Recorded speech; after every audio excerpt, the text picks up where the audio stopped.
Welcome back to the first edition of Rugby Unfiltered for 2026. I'm your host, Jan de Koning, and with me, as always, Eugene Eloff. Eugene, welcome back. Yes, Jan. Great to be back after Christmas and New Year parties and lots of rugby over December. And of course, now with the new season starting, a lot of news in the noise regarding the axing of Razor, All Black coach, turmoil at the Bulls, the Sharks battling with their momentum, and seems like the Stormers are the team so far looking like our flagship team, and the Lions still playing good rugby, and a close miss this weekend, but I think you can decide what we start off with. Eugene, I think let's start with the All Black situation.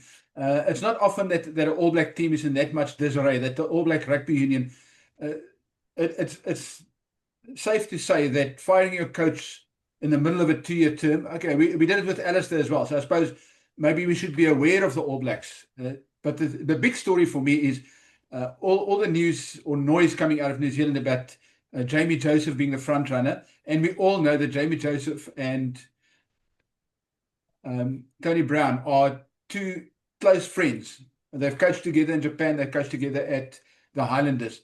They go together like salt and pepper, and they're a very powerful coaching team. And they were the team that opposed Razor when Scott Robertson originally took over the All Blacks. So I'm sure that the All Blacks will come running after Tony. I know that Rassie has already said Tony is not going, and Tony publicly said he's staying with the Springboks until 2027. But you know, and I know that once that call comes, that contract can be negotiated. Yes, it will cost New Zealand a lot, but just like we bought Rassie out from Ireland, from Munster, they can also buy Tony out. And I think that to me would be the biggest loss. I did an article which stated that the biggest danger for the Springboks is Tony going there, not because of what he knows about the Springboks, but what he takes to the All Blacks. Yes, he does have insight into how Rassie's processes work, but it's what he's going to take to the All Blacks that's a big danger to us. Yes, Jan, there's a lot of information you talked about now. Let's start about the process itself. It's uncommon that a national coach gets fired in the middle of a season or so close to the World Cup. But there's a system that happens. I'm pretty sure that everything we read, even in New Zealand and South Africa, all over, is a lot of speculation. Nobody knows what's going on in the boardroom. Nobody knows why it happened. There's speculation. Nobody knows how it happened and who's going to follow up. There's nothing in cast in stone yet. So yes, there are rumors that Jamie Joseph is the front runner. There's also rumors that they've been speaking to John Mitchell and Dave Rennie and everybody. It's all speculation. Nothing is formal yet. That Tony Brown and Jamie has got a great relationship and a friendship is true. That doesn't mean that Tony Brown will just accept the offer and go back to New Zealand. He's actually pretty happy in South Africa. So I would say that, first of all, the real reason why Razor was axed cannot only be performance, because he's got a 74% strike rate, which is not bad at this level. And there's a lot of rumors that the players had a big influence in that. It's not proven yet, but it is possible. So it does happen if there's not a good relationship between coach and players, that the players can go over the head of the coach, speak to the board, speak to the presidents, CEOs, and to the media, and then stuff like this happens. I believe they've gone through a process, and they're going to go through the same process now to pick a head coach, and then the head coach will decide how his personnel is going to look in the future. I feel sorry for Razor, but that, unfortunately, if you coach, that's one of the options that can happen with you. You can get axed like that. Regarding Tony Brown's brought a lot of flair to our backline and a lot of information, and he's actually enjoying the time. And Rassie's given him a lot of responsibility and free rein to implement his style of coaching, what he knows. So my personal opinion is that he will not just leave the Springboks and go back. because he is happy, and I'm sure he wants to win the World Cup in 2027. Again, this is all speculation. There's Afrikaans saying bloed is dikker as water. So, once New Zealand get their ducks in a row, they're going to get, they might approach him, and the rest is all speculation, Jan.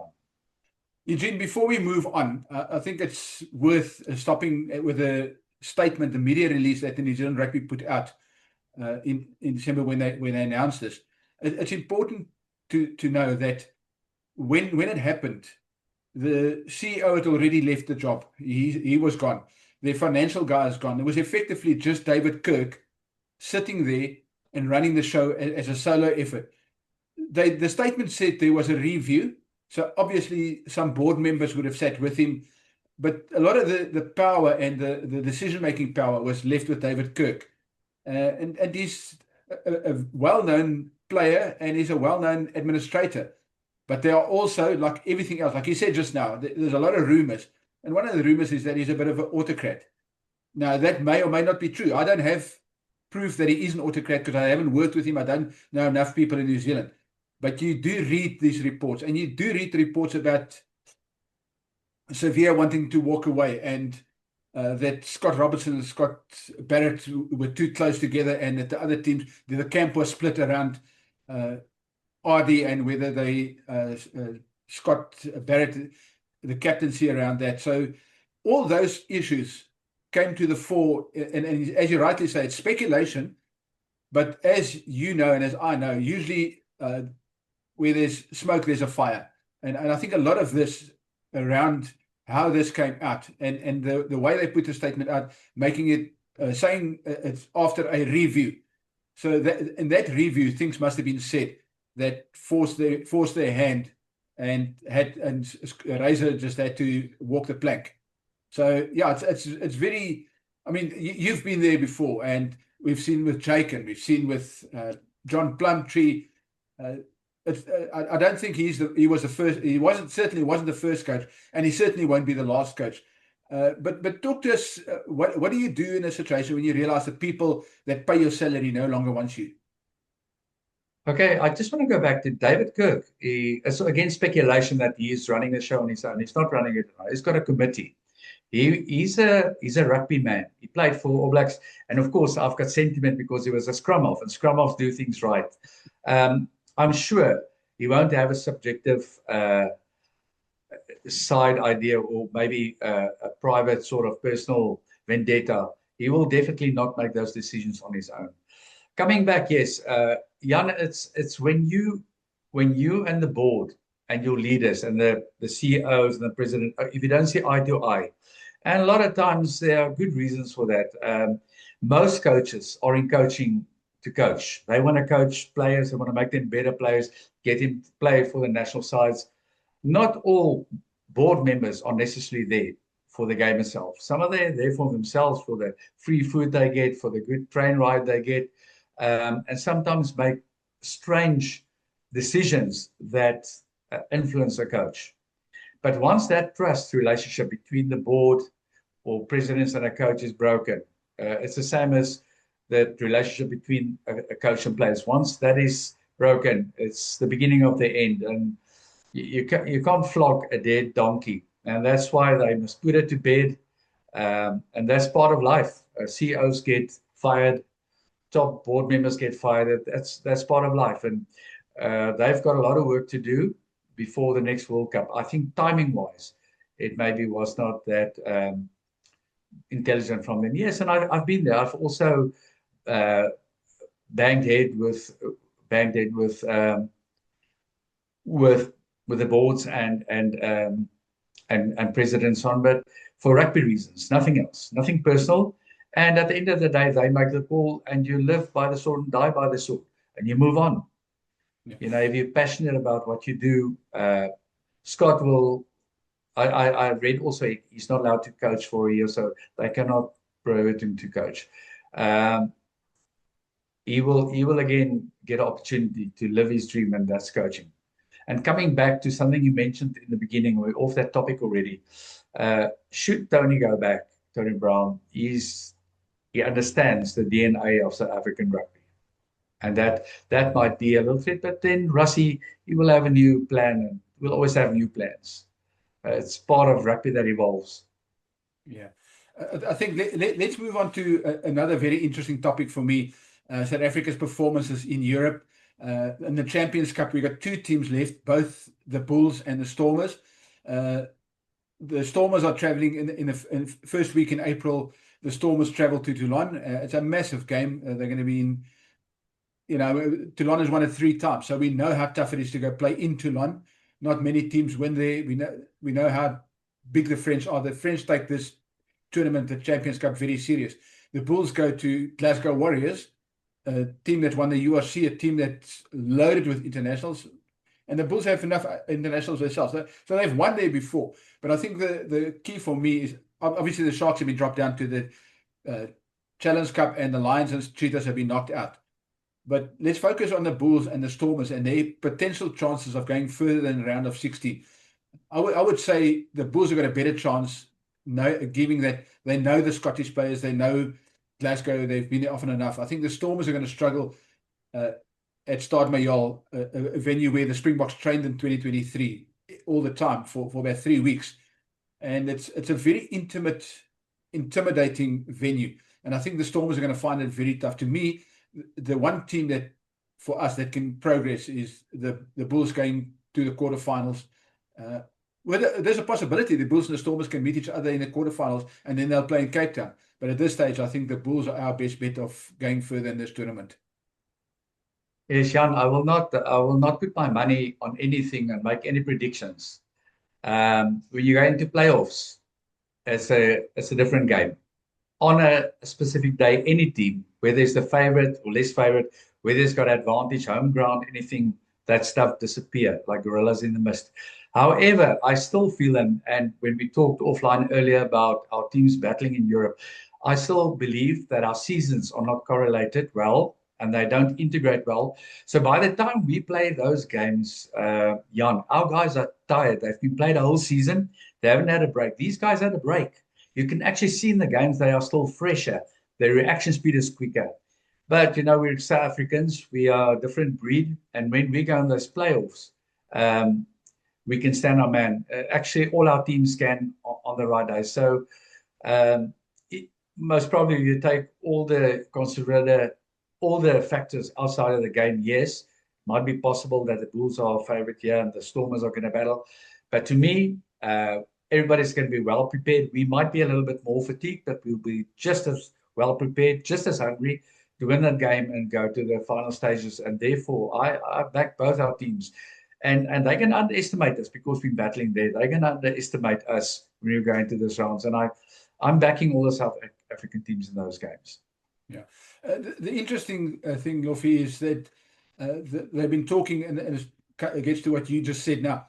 They've been talking about this global season for some time, and there's more discussions. And I think Martin Anya, the guy from the URC CEO, he said recently that it's vital that the global season comes over the line. So this is talks. I think they will finalize all those things this year, because as we know, this year is the Champions Trophy for the national teams. So when we play against North, against South, and we have this big championship in the middle of the year. So they're trying to get the teams or the seasons aligned. And those conversations is very, very, or definitely on the table. I think next month there's another round of talks around it. So I think it's a lot closer than we think. You will see that by 2030, the global season, as we say, will be a reality. So I would foresee that by before the 2031 World Cup, we will have a global season. Yeah, I hope you're 100% right, because part of that, and that's going away from the game, is player health. You're a human, you're a body. You can take so much shots a year, you can play so much games, and it's becoming more and more current and important that we talk about it and that we get a solution for it. So I believe the quicker they can get that on par and that in line with each other, and make sure that all these players that participate at this level do have a recovery time in their in their planning or in their seasons, I think we will be on the right track, and also maybe give some longevity to some young players to have longer careers. But to me, I'm supporting it big time that they align North and South, East and West competitions. Yeah, It will also make the playing fields. It will also make the playing fields level. Everybody will have enough rest and the same amount of rest, same amount of pre-season, same amount of season, and same after season. Yeah, I agree. I was going to say that will mean that the Champions Cup, the Sunzal Champions Cup, will be played in February and March, the same time as the Six Nations, and that's the big thing. You know, once New Zealand and Australia agrees to move, I wouldn't say move north, but to align with the Northern Hemisphere, because that's where the money is. New Zealand, their television money, we've seen now with their Super Rugby, they still produce great players, but there's just no interest. They can't pay them decent money. Same with Australia. There's no interest in Australia for rugby union. So that limited market, which is why South Africa always carried Super Rugby financially, because that market's so limited. Now that we're in the URC and in Europe, you can see the guys, the TV money, the TV interest. I mean, the URC year on year show growth and record growth because of the South African interest. If you look at the South African games and the numbers from the South African audiences, then you can see why New Zealand and Australia are now struggling, because that interest, 60% of their interest has disappeared, and it's now focused on URC and Champions Cup and Challenge Cup. And that's the big issue that they have in New Zealand and Australia, because they played against us only in the internationals. They don't get that regular, like the Irish now do, like the Scottish now do. They don't get to play against South Africans of South African physicality week after week. And that's a big plus for the Northern Hemisphere teams, and a big negative for New Zealand and Australia. Yes, I agree with you. And I mean, the New Zealanders, Jeff Wilson and those guys, and Andrew Marshall, and then they said they're missing South Africa in the competition. He feels that they are missing out on the physicality, as you know, and you know that the tradition of tough rugby, and even Australia. So I think we are benefiting playing up north, and their rugby is improving as well. And which is going to make the global, again, coming back to the next World Cup. I'm sure we're going to see a big improvement on England, and we're going to see Ireland's always there. And I mean, Scotland, even Wales is going through a tough time, but I think their rugby has also improved having us. And I'm not blowing our bugle to say, oh, we're so great. I just think our style of rugby and what we bring to the field adds value to them, and what they do adds value to us, you know, playing smart rugby and the offloading game and so on. So, yeah. I think that maybe now is a good time to move on to the weekend's game. It's URC this weekend. The big game, obviously, is at Cape Town on Saturday, and I'll be there to enjoy it. It's going to be a sellout, another like a Bulls game earlier this month. The Sharks Stormers game is going to be a sellout in Cape Town, 50,000 people. But on Friday night, the Bulls are playing Edinburgh. It's a massive game. The Bulls are just outside the playoff places. They desperately need a win to get back in the playoff race, because if they get knocked out of the Champions Cup, then they only have the URC left. So they can't afford to lose any more ground in the URC. So it's a vital game for the Bulls in Edinburgh on Friday night. Another team, one of two teams that's loaded with Scottish internationals. So it's going to be a massive game. Pierre Schoeman and all those guys are there. And then the Lions travel to Ospreys. They travel to Bridgend. Eugene, I don't know if you've ever been to Bridgend, but those who have been there will know. It's like an old school field. The capacity is 12,500, but their record spectators is 8,000 and some change. And of that 8,000, only 2,000 are seated. The rest is standing room. It's like an old club game, school game. And the people are standing almost on the touchline. And I think the Lions are in for a hell of a culture shock when they arrive there, because they can only do a captain's run on the pitch. They don't allow you to train on the pitch. And they're going to be in for a massive shock when they arrive in Bridgend on Friday night. Yes, I'm going to shock you to say I think the Bulls are going to beat Edinburgh there, because Edinburgh has been battling and getting big scores against them. And that will motivate the Bulls. And the Bulls have just turned the corner. I believe the Bulls and the Sharks have turned the corner.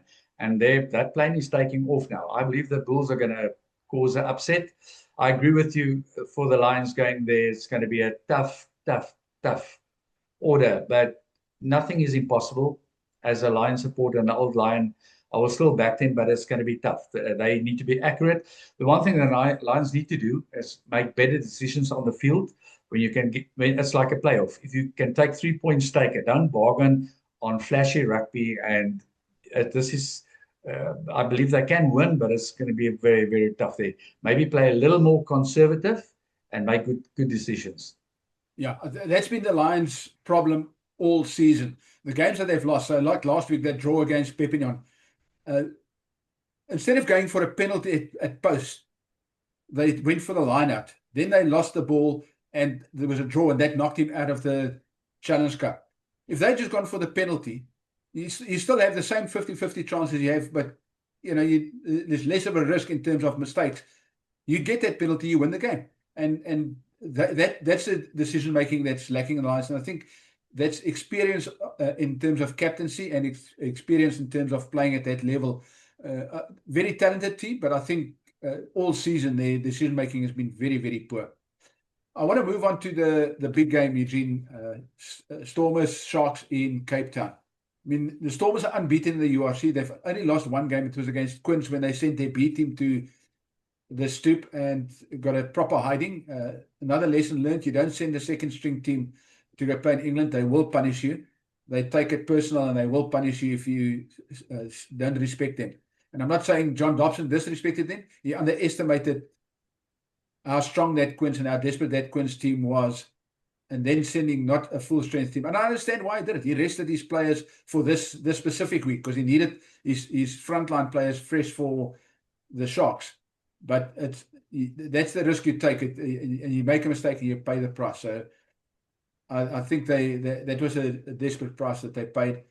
And then obviously the following week they managed to sneak a win against Leicester Tigers, which is vital for them. They managed to get them into the Champions Cup playoffs, but they got a massive challenge this week against the Sharks team that's got, apart from Eben Etzebeth, has got all their Springboks in the match day 23. So I'm not sure. I think the Stormers will start as favourites, but it's going to be a hell of a tight game. It's a dangerous position that the Sharks are in going into this game as underdogs, because they've turned the corner. And there's an old saying, and going back to Harlequins, a good lose at the right time is not a bad thing. Sometimes it just brings you back to reorganize and just do a few tweaks on certain aspects of the game. The Stormers are the favourites to win the game, which makes it a difficult one. I do believe the players are professional. They will be on their game. It's going to be a tough game. It's not going to be a high-scoring game, but I believe the Stormers will win it. But if they're going to the game's going to open up, and the Sharks get sniff in the nose that they can win it, it's going to be a long day. But I believe the Stormers are going to win it comfortably. Yeah, the interesting. There's not a specifically head-to-head, but the interesting contest for me is going to be around fly-off inside centre, because Andre Estresen, as we know, is a brute of a man, being used as a flank by the Springboks on top of everything, is a brute of a man in the 12 jersey, and he's going to be running at Sasha all day long. He's not going to run at the inside centre or the outside centre. He's going to go straight for that fly-off channel. So I'm going to suspect that the Stormers might have a flank or two waiting for him in that inside channel. I think the game's going to be won at the scrums. And Andre Estresen is good. He's a good carrier. He can only run if he has the ball. And everybody knows he tucks the ball and he runs into face. So, yeah, Dobbo and them will have done their homework and known exactly how they're going to manage that process. But a game is going to be won by the back and forwards, mate. You can have all the flair in the back line that you want, everything. The pack that dominates the scrums, I believe, is going to win this game and secure their line-out ball. So I'm looking forward to that game. I most probably will be there as well. And that's about it. Well, Eugene, thank you for chatting to me again. And it's always a pleasure and so insightful. So from myself, Jan de Koning, till next time. And my guest. Loffie, and have a lekker rugby weekend. Enjoy the game.